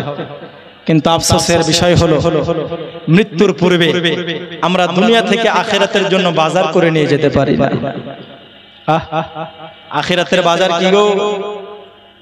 আখিরাতের বাজার আজ আখিরাতের বাজার আমাদেরকে যদি করতে হয়, কাল হাসরের মাঠে, মাহশরের প্রান্তরে যখন নেকি এবং গুনাহ ওজন করা হবে, যার যত গুনাহ হবে তাকে ততটা জাহান্নামের আগুন ভোগ করতে হবে। আল্লাহ যদি ক্ষমা করে দেয় দিল, রাসূল যদি শাফাআত করে করলো, যদি আপনি কোন ওলি আউলিয়ার কাছে থাকেন, অধীনে থাকেন, আল্লাহ তাদেরকেও ইখতিয়ার দিবেন, সাহাবায়ে কেরামদেরকেও ইখতিয়ার দিবেন শাফাআতের, তারা নিয়ে যাবেন। এবং যদি আপনি সবগুলো থেকে বঞ্চিত হয়ে যান, কিন্তু আপনার মধ্যে যদি ঈমান থাকে আর গুনাহও আছে, আপনি জাহান্নামে গুনাহ ভোগ করে আপনাকে যেতে হবে। কথা বুঝতে পেরেছেন? তাই জাহান্নামের আগুনকে ভোগ না করার জন্য পৃথিবীতে আমল করা দরকার, আছে না নাই? জোরে বলুন, আছে না নাই? আছে। এই ঈমান ও আমল যদি আপনার বজায় থাকে, মজবুত থাকে, তাহলে আপনি যখন মারা যাবেন বাবা, মৃত্যুবরণের সময় আপনার কতটা না আপনার আরাম হবে। হে বাবাজি আমার, মৃত্যুর সময় ইসরাইল যখন আমাদের কাছে চলে আসবে, দরদি ওই সময় আমাদের কতই না আরামদায়ক মৃত্যু হবে। ওরে আমার বাবাজি, মৃত্যুর সময় যদি আমাদেরকে আরামদায়ক মৃত্যু করতে হয়, আমাদেরকে দুনিয়ার বুকে ভালো ভালো আমল করতে হবে বাবা। আজকে আমরা নামাজ পড়ি না, কিন্তু দরদি আমার নবীজি কখনো নামাজ তিনি কাজা করেন নাই। আরে আমাদের প্রতি তো 5 ওয়াক্ত নামাজ আল্লাহ ফরজ করেছেন বাবা, কিন্তু আমার নবী 6 ওয়াক্ত নামাজ পড়তেন। কয় ওয়াক্ত? 6 ওয়াক্ত নামাজ পড়তেন। আমার নবীর প্রতি তাহাজ্জুদের নামাজও ফরজ ছিল, আমাদের প্রতি তো 5 ওয়াক্ত নামাজ ফরজ, আমরা পড়তে পারি না। ওরে দরদি, আজকে নামাজকে আমরা নিজের প্রতি বোঝা মনে করে নি, কিন্তু না না না, আমরা হয়তো মনে করি আল্লাহ আমরা 5 ওয়াক্ত নামাজ কেমন করে পড়তে পারবো। আমরা নামাজকে নিজের বোঝা মনে করি, আমরা বলি আল্লাহ গো 5 ওয়াক্ত নয়, যদি 2 ওয়াক্ত বা 3 ওয়াক্ত হতো খুবই ভালো হতো। আব্বাজি আমার সোনাবানে কেরাও, আমি যেটা বলতেছিলাম বাবা, মৃত্যু যখন হবে আমাদের কতই না আরামদায়ক ভাবে মৃত্যু হবে। ওরে আমার দরদি, আমরা যখন মারা যাব, এ বাবাজি আমার, আমার নবীর প্রতি যদি ভালোবাসা থাকে, কতই না আরামদায়ক ভাবে আমাদের মৃত্যুটা হবে। দরদি, আজকে আমরা নামাজ পড়ি না, আমরা বলি হুজুর আল্লাহ যদি আমাদের 3 ওয়াক্ত নামাজ দিয়ে দিত কতই না ভালো হতো। বলে এরকম আছে, বলে এত নামাজ পড়তে পারি না, নামাজ আমাদের জন্য যেন বোঝা হয়ে গেছে। ওরে আমার বাবাজি, বোঝা নয়, বোঝা নয়, আমাদের জন্য নামাজ বোঝা নয়, আমাদের জন্য তো নামাজটা হলো উপহার। জোরে বলুন সুবহানাল্লাহ। নামাজটা হলো উপহার। বলে কেমন উপহার? আমার নবীজি আমাদেরকে 5 ওয়াক্ত নামাজ এনে দিয়েছেন, কিন্তু 5 ওয়াক্তের পূর্বে আমার আল্লাহ পাকের কাছে আমার নবী যখন মেরাজে গিয়েছেন বাবা, এমত অবস্থাতে আমার নবীজি আল্লাহর কাছে বলতেছেন, ওগো মাবুদ আল্লাহ, তুমি কি আমি তো তোমার সঙ্গে দিদার করলাম, ওগো আল্লাহ পাক, আমি তো তোমার সঙ্গে দেখা করেছি গো আল্লাহ। আমার গুনাহগার উম্মত আজকে দুনিয়ার বুকে আছি, আমি কি তাদের জন্য কোনো চিন্তা করব না? এটা আমি নবীজি হতে পারে না। ওগো আল্লাহ, আমি তোমার সঙ্গে দিদার করেছি, ওগো মাওলা পাক, আমার গুনাহগার উম্মতেরা কি তোমার সঙ্গে দিদার করতে পারবে না? আমি যেইটা দিদার করলাম, আমার উম্মতেরা কি সেই সৌভাগ্যবান হবে না? আমার আল্লাহ পাক আল্লাহ তাআলা ওই সময় বান্দাদের উপরে আমার নবীকে বলতেছেন, নবী গো, আপনার গুনাহগার উম্মতের জন্য আমি উপহার স্বরূপ 50 ওয়াক্ত নামাজ দিয়ে দিলাম। জোরে বলুন না সুবহানাল্লাহ। কয় ওয়াক্ত? 50 ওয়াক্ত নামাজ দিয়ে দিলাম। এই নামাজ কি হবে? কারণ কোরআনে বলা হয়েছে, as-salatu mi'rajul মুমিনিন, নামাজ হলো মুমিনদের জন্য মেরাজ। যারা অন্তরের সহিত নামাজ পড়বে, যারা খুলুস দিলে নামাজ পড়বে, যারা আল্লাহকে ভালোবেসে নামাজ পড়বে, যারা ইবাদতে মগ্ন হবে, তারা নামাজের মাধ্যমে স্বয়ং আল্লাহর সঙ্গে দিদার করবে। আরে নামাজি হলো মুমিনদের জন্য আল্লাহর সঙ্গে দিদার করার মাধ্যম। নামাজ হলো আল্লাহর সঙ্গে দিদার করার মাধ্যম। কিন্তু আমরা বোঝা মনে করেছি আল্লাহ আমাদেরকে পুরস্কার দিয়েছেন 50 ওয়াক্ত। যদি 50 ওয়াক্ত আমরা পড়তে থাকতাম, আমরা পারতাম না। হে বাবাজি, আমার নবীর প্রতি আমার আল্লাহ পাক আল্লাহ তাআলা 50 ওয়াক্ত নামাজ দিয়ে পাঠিয়েছিলেন। মানে নবীর সঙ্গে দেখা হলো, আমার নবীকে বলতেছেন, নবী গো, আপনার গুনাহগার উম্মতেরা 50 ওয়াক্ত নামাজ পড়তে সক্ষম হবে না। 50 ওয়াক্ত নামাজ পড়তে সক্ষম হবে না। এমত অবস্থাতে আমার নবী আবার চলে গেলেন আল্লাহর কাছে। যাওয়ার পরে বললেন, আল্লাহ, আমার গুনাহগার উম্মতেরা 50 ওয়াক্ত নামাজ পড়তে সক্ষম হবে না, আপনি একটু কিছু নামাজটা কমিয়ে দিন। আমার আল্লাহ পাক আল্লাহ তাআলা ওই সময় 5 ওয়াক্ত নামাজ কমিয়ে দিল, থাকলো 45 ওয়াক্ত। আমার নবীজি আবার যখন আসেন, আবার তিনাকে বলা হয়, নবী গো, আপনার উম্মতেরা 45 ওয়াক্ত নামাজও পড়তে সক্ষম হবে না। হে বাবাজি, আবারও এমত অবস্থাতে আমার নবীজি আবারও আল্লাহর কাছে চলে গেলেন। যাবার পরে বাবা আমার আল্লাহকে বলেন, আল্লাহ, আমার উম্মতেরা 45 ওয়াক্ত নামাজ পড়তে সক্ষম হবে না। আমার আল্লাহ আরো 5 ওয়াক্ত কমিয়ে দিল। এমন করে করে বারবার আমার নবীজি চলে আসেন বাবা, এবং বারবার যখন কমানোর জন্য যাই, যতবার আল্লাহর নবী যায় ততবার আমার আল্লাহ 5 ওয়াক্ত করে কমিয়ে দেয়। যতবার করে যায় ততবার 5 ওয়াক্ত করে কমিয়ে দেয়। এমন করতে করতে করতে করতে 9 বার আমার আল্লাহর কাছে আমার নবীজি গিয়েছিলেন। জোরে বলুন না সুবহানাল্লাহ। 9 বার গিয়েছিলেন। এইবার বাবা যখন 5 ওয়াক্ত অবশিষ্ট রয়ে গেল, আমার নবী তখন জেনে নিলেন, আমার নবী তখন বুঝে নিলেন, এবং তিনি বলতেছেন, আমি কেমন করি বারংবার আল্লাহর কাছে যাব, আমি কেমন করি বারংবার আল্লাহর কাছে আরো নামাজ পড়তে আমি কম করতে যাব। ওরে আমার দরদি, আমার নবীও ওই সময় আবারও চলে যেতেন, কিন্তু তিনি বারংবার যাওয়ার কারণে তিনি আর গেলেন না, এবং তিনি এটা জেনে নিয়েছেন যে আমার গুনাহগার উম্মত 5 ওয়াক্ত নামাজ পড়তে সক্ষম হবে। নবী আমার এই বিশ্বাস রেখেছেন, এবং নবী আমার জানছেন যে উম্মতেরা 5 ওয়াক্ত নামাজ পড়তে সক্ষম হবে। জোরে বলুন সুবহানাল্লাহ। নবী আবার জানছে কি জানছে না? যদি নবী এটা বুঝতো যে না উম্মত 5 ওয়াক্ত নামাজ পড়তে সক্ষম হবে না, নবী আমার আবার যেত না, আবার যেত। কিন্তু 9 বার যাওয়ার পরে নবী আর যায়নি। বলে কেন? এইবার গেলে যদি আরো কমিয়ে দেয় তাহলে আর কয় ওয়াক্ত নামাজ থাকবে? আর নবী আমার বুঝতে পেরেছেন যে আমার উম্মতেরা 5 ওয়াক্ত নামাজ পড়তে পারবে। হায়রে উম্মত, যেই নবী আমাদের প্রতি এই বিশ্বাসটা রাখলো, যে আমরা 5 ওয়াক্ত নামাজ পড়তে পারব। যেই নবীজি আমাদেরকে এই 5 ওয়াক্ত নামাজ নিয়ে এসে উপহার দিল, আজ আমরা 5 ওয়াক্ত নামাজ কি এক ওয়াক্ত পড়েও সেই নবীর বিশ্বাস আমরা বজায় রাখতে পারছি না, ঠিক কি না? আজ সেই নামাজকে আমরা মনে করছি বোঝা, কিন্তু সেই 5 ওয়াক্ত আমরা সক্ষম হব বলেই নবী নিয়ে এসেছেন, তাই না? নবী নিয়ে এসেছেন উপহার হিসাবে। বলে কেন? কারণ এই নামাজই হচ্ছে আল্লাহর সঙ্গে দিদার করার একটি মাধ্যম। কিন্তু এই নামাজকে আমরা বোঝ মনে করে নিচ্ছি। আচ্ছা বলুন তো, আল্লাহ কি জানতো না যে 50 ওয়াক্ত নামাজ পড়তে সক্ষম হবে না? আল্লাহ কি জানতো কি জানতো না? আল্লাহ আগে পিছে সামনে পিছনে সব জানে কি জানে না?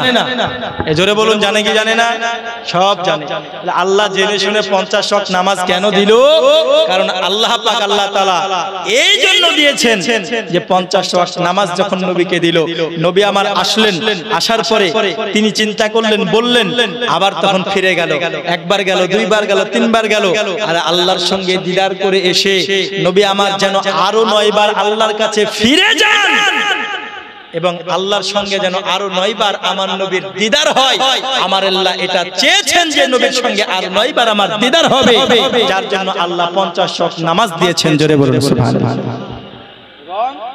পরে 9 বার আমার নবী পুনরায় আল্লাহর কাছে গিয়েছে কি যায় না? আল্লাহর কাছে গিয়েছে। কিন্তু আমরা হতভাগা মুসলমান, সেই নামাজ পড়ি না। আজ নবীর প্রতি মোহাব্বত রেখে আমরা অনেকে দরুদ পড়ি না। আমরা যে নামাজ পড়তে বলেছেন আমার রাসূল উপহার নিয়ে এসে দিয়েছেন, আমরা উপহার গ্রহণ করতে জানি না। নামাজ নাই, রোজা নাই, হজ নাই, যাকাত নাই, দান খায়রাত নাই। আব্বাজি আমার একটু চিন্তা করে দেখুন, আপনার যদি পুঁজি কিছু না থাকে, যখন মারা যাবে তখন আপনার অবস্থাটা কি হবে? আপনার অবস্থাটা কি হবে? তাই বলি বাবা, এখনো সময় আছে, সত্যের পথে ফিরে আসুন, নামাজ পড়ুন, রোজা করুন, আল্লাহ রাসূলের হুকুম আহকাম গুলো মানুন। শুধু বাজে আমার সোনামানিকেরা, মউত থেকে কারো রেহাই পাবে না বাবা। হে বাবাজি আমার সোনামানিকেরা, এমত অবস্থাতে বাবা মউত থেকে কেউ রেহাই পাবে না। একদিন আগে হোক, 2 দিন আগে হোক, আসার সিরিয়াল আছে, কিন্তু যাওয়ার সিরিয়াল আমরা জানি না। আমরা জানি না আজ বেঁচে আছি, কালকে বাড়ি যেতে যেতে বেঁচে থাকবো কি খেয়াল জানি না। আজকে আমরা জালসা শুনতে এসেছি, হে আমার দরদি, এইখান থেকে আমরা ফিরে যেতে পারবো কি এই গ্যারান্টি নাই। আজকে বাবাজি, আজকে আমরা কতই না আনন্দ উদযাপন করতেছি, হে বাবাজি আবার, কিন্তু যখন মালাকুল মউতের ডাক হয়ে যাবে বাবা, 1 মিনিট এই দিক ওদিকও হবে না। হে বাবাজি আমার, আমরা যতই চেষ্টা করি না কেন মউত থেকে বেঁচে থাকবো, কিন্তু মউত থেকে বেঁচে থাকতে পারবো না। দরদি গো, তাই বলি বাবা, মৃত্যুর পূর্বে এমন আমল আপনারা করুন, এমন ইবাদত আপনারা করুন, মৃত্যুর সময় জানো কষ্টের মউত নয়, নবীর চেহারা দেখতে দেখতে জানো মরে যায়। আল্লাহ ইয়া রাসূলুল্লাহ, ইয়া হাবিবাল্লাহ, ইয়া রাসূলুল্লাহ, সবাই বলুন ইয়া রাসূলুল্লাহ, ইয়া হাবিবাল্লাহ। পাই যদি নবী গো আপনার দিদার, মরণের যন্ত্রণা থাকবে না আমার। জোরে হবে না সুবহানাল্লাহ? নবীর দিদার পেলে মরণের যন্ত্রণা কি আর থাকবে? পাই যদি নবী গো আপনার দিদার, মরণের যন্ত্রণা থাকবে না আমার। আসিবেন নবীজি উম্মত বলিয়া, ইয়া রাসূলুল্লাহ, ইয়া বাল্লাহ, ইয়া রাসূলুল্লাহ, বাল্লাহ। ও মারা যাবার পরে রাখবে না ঘরে, মারা যাবার পরে রাখবে না ঘরে, গোসল করাবে ঘরের বাহিরে। জোরে হবে না? ওগো মারা যাবার পরে রাখবে না ঘরে, গোসল করাবে ঘিরে দিবেন গো নবীজি গোলাম বলিয়া আসিবেন নবীজি গোলাম বলিয়া ইয়া রাসূলুল্লাহ বল্লাহ ইয়া রাসূলুল্লাহ ইয়া হাবিবাল্লাহ ইয়া রাসূলুল্লাহ ওগো গোসল করায়া কাফন পরায়া গোসল করায়া কাফন পরায়া রাখিবেন যখন কবরে রাখিয়া গোসল করায়া কাফন পরায়া আসিবে যখন কবরে রাখিয়া নিবেন গোলাম বলিয়া ইয়া রাসূলুল্লাহ ইবাল্লাহ ইয়া রাসূলুল্লাহ এবার কি হবে হাই হাই মুনকার নাকির আসিয়া সওয়াল করবে বসায়া মুনকার নাকির আসিয়া সওয়াল করবে বসায়া আসিবেন নবীজি গোলাম বলিয়া আসিবেন নবীজি আশিক বলিয়া ইয়া রাসূলুল্লাহ ইয়া হাবিবাল্লাহ ইয়া রাসূলুল্লাহ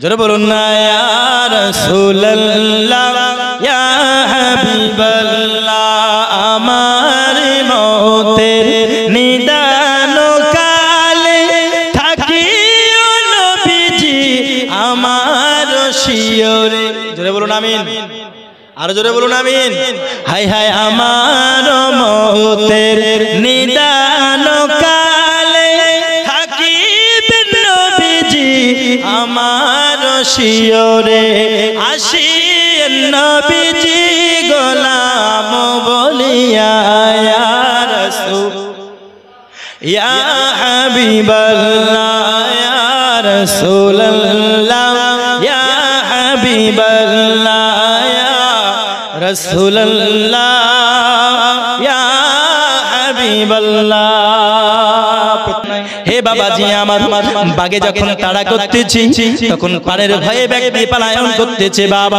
হযরত ইমাম গাজ্জালী তিনি বলতেছি ওই ব্যক্তি যখন পলায়ন করে পালাতে দরদি একটি বিরাট বড় জঙ্গলের মধ্যে যেন শুকনো একটি পানিবিহীন কুয়া দেখতে পেল হে বাবাজি আমার ওই কুয়ার মধ্যে ওই ব্যক্তি যখন প্রাণ বাঁচানোর জন্য ওই কুয়াতে আল্লাহর নাম করে যখন লাফ দিয়েছেন এমত অবস্থাতে আপনার পাখিরা ফল খাওয়ার পরে দরদি গো ফল খাওয়ার পরে কোন পাকা ঘরের জায়গাতেও যদি ওই পাখিতে পায়খানা করে দেয় ওইখান থেকে ওই গুটকা থেকে আপনার গাছ বেরোতে শুরু করে না পাখির পায়খানা থেকে দেখবেন অনেক পুরনো বাড়ি যেগুলো আছে ছাদ থেকে যেন গাছ বেরোতে শুরু করে দেয় হযরত ইমাম গাজ্জালী তিনি বলতেছি মওত আমাদেরকে কেমন করে তাড়া করতেছে বাবা এবং আমরা কেমন করে ভুলে গেছি দরদি ইমাম গাজ্জালী তিনি বলতেছেন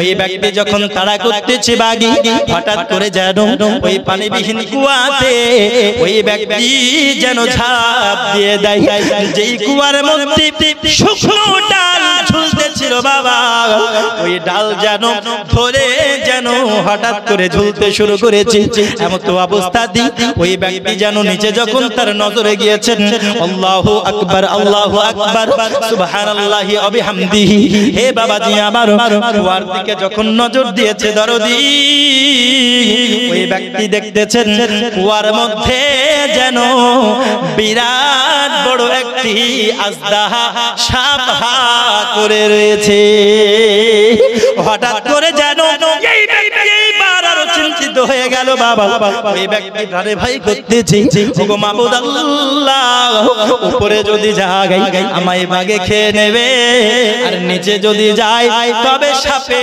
খেয়ে নেবে আর যেমন তেমন সাপ নয় এত বড় সাপ 2 থেকে 3 জন ব্যক্তি যদি তার মুখে যায় সে গিলে নেবে কোনো কষ্ট হবে না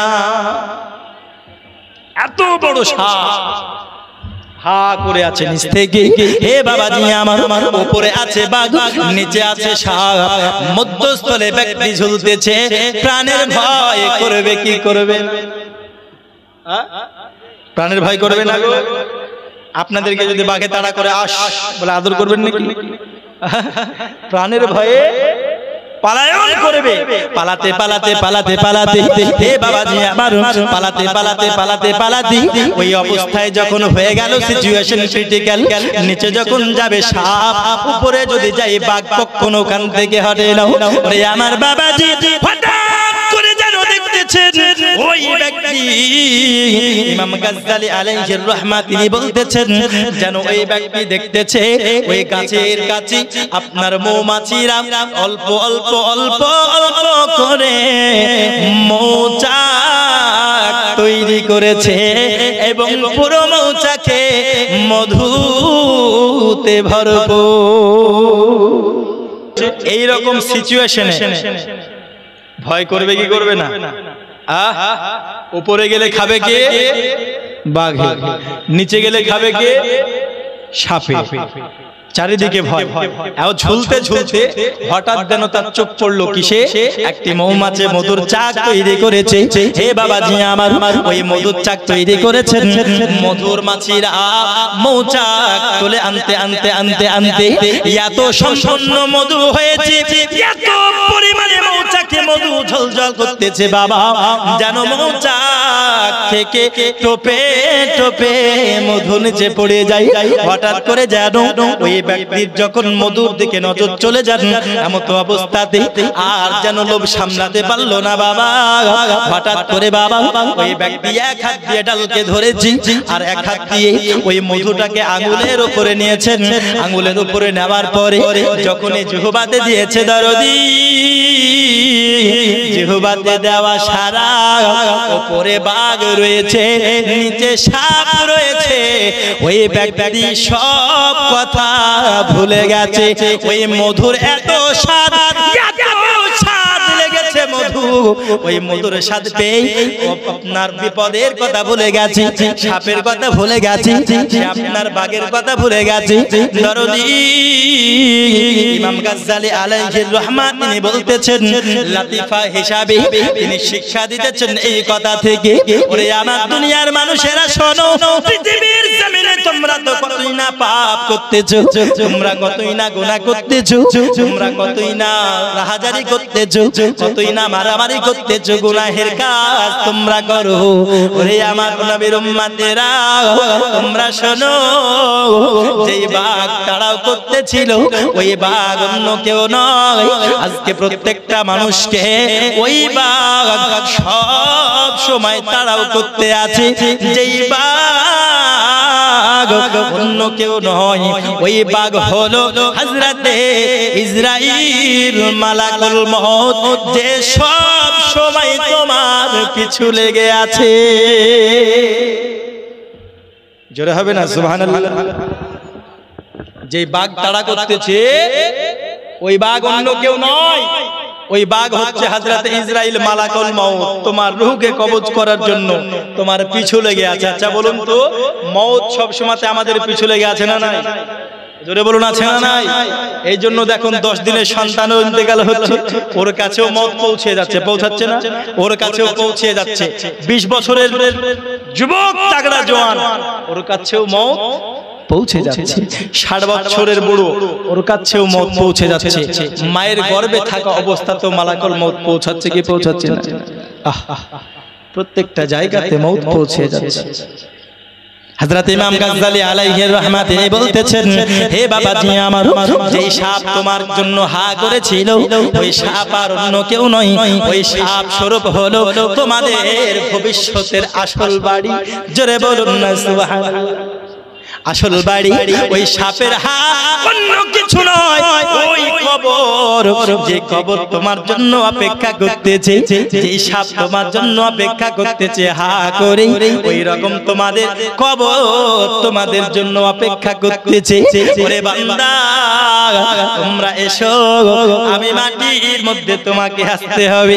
মাটিতে অপেক্ষা করে আছি, 3.5 হাত মাটি আর হা করে আছে, কখন আমরা মাটির মধ্যে চলে যাব।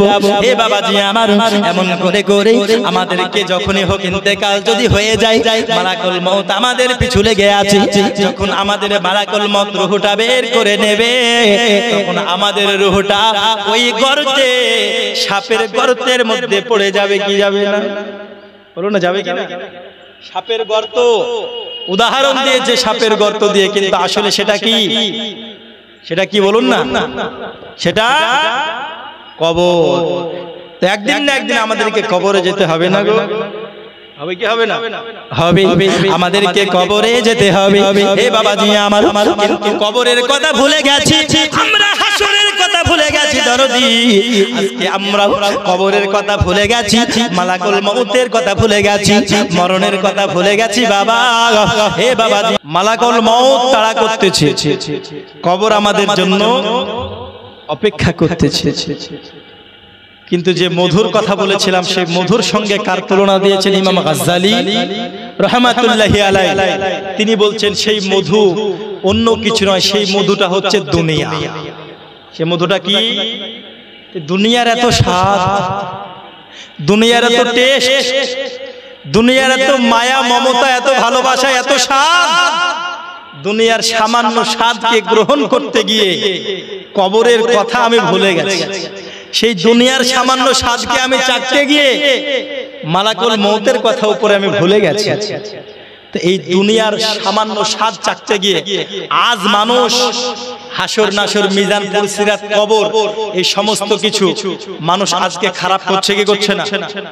জোরে বলুন না। তাদের দুর্বল করছে কি করছে না? আজকে মানুষ এই দুনিয়ার সামান্য স্বাদ পাওয়ার জন্য নিজের ঈমানটাকেও নষ্ট করে দিচ্ছে, আমলকেও নষ্ট করছে। আজ দুনিয়ার সামান্য স্বাদ পাওয়ার জন্য মানুষ সবকিছু ভুলে গিয়ে নিজের পরকালকে বেকার করে দিচ্ছে, খারাপ করে দিচ্ছে। আব্বাজি আমার, তাই বলি দুনিয়ার সামান্য মোহ মায়া মমতাতে অবশ্যই যেটা আমাদের দায়িত্ব সেটা পালন করতে হবে, কিন্তু আল্লাহ যে দায়িত্ব আগে দিয়েছেন সেটা বাদ দিয়ে নয়, তাই না? আল্লাহ যে দায়িত্ব আমাদেরকে দিয়েছেন, অবশ্যই আল্লাহ আগে জেনেছেন যে বান্দা পালন করতে পারবে। আল্লাহ জানে না গো? আল্লাহ জানছেন, জেনেছেন, এবং আল্লাহ এটাও জানছেন যে আমার বান্দারা পারবে। আর তার জন্যই তো আমাদেরকে এই সব ইবাদতগুলি দিয়েছে। কিন্তু আমরা মুসলমান, আমরা সামান্য সেই দুনিয়ার মায়া মধু চাকতে গিয়ে সবকিছু আমরা ভুলে যাই। যদি আমরা ভুলে যাই, মালাকুল মউত যখন আমাদের কাছে আসবে, যখন রূহটাকে বার করবে, একজন জিন্দা ছাগলের গা থেকে যদি চামড়া ছিঁড়ি যতটা কষ্ট পাবে একটা ছাগল, আমাদেরও তার থেকে ভয়ানক কষ্ট হবে। কিন্তু যদি আমাদেরকে মউতের সময় আরামদায়ক মৃত্যু নিতে হয়, তাহলে আমাদের ইহকাল পরকালের জন্য কিছু বাজার করতে হবে, ঈমানকে মজবুত রাখতে হবে, আমলকে মজবুত রাখতে হবে। তবেই আল্লাহ পাক আল্লাহ তাআলা আমাদের সকলের আশা বাসনাকে পূর্ণ করবেন। সকলে বলেন আল্লাহুম্মা আমিন।